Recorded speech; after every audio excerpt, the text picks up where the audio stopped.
In Alexandria, Virginia, dozens gathered along the Potomac River on Wednesday evening to honor the 67 victims of last week's tragic mid-air collision between a commercial airplane and an Army helicopter.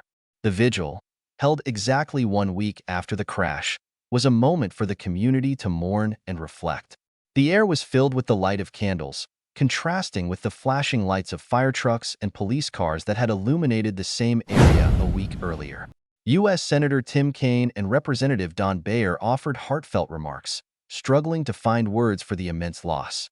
"You struggle for words as you say thank you to the responders," Kaine shared, while Beyer emphasized the impact of the lives lost, describing the victims as loved ones, friends, parents, classmates, children, teammates, colleagues whose presence made the world better.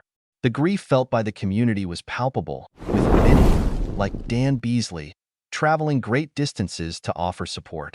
Beasley, from Michigan, brought a cross to symbolize love, hope, and healing, sharing his belief that turning to the cross would bring peace to the hearts of those mourning. Margaret Crowley, a local resident, shared her shock as the river and the planes that passed overhead served as constant reminders of the tragedy. "This river is part of my life. To have such a tragedy, it was gut-wrenching," she said.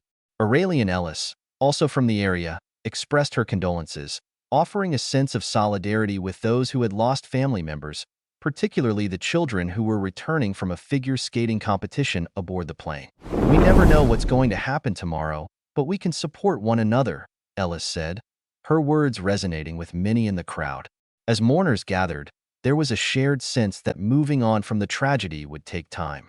Many expressed concern over the young lives lost, with Beasley reflecting on how life is so short and the importance of embracing each day. For now, the community is left to grieve, support one another, and remember those lost in the devastating crash.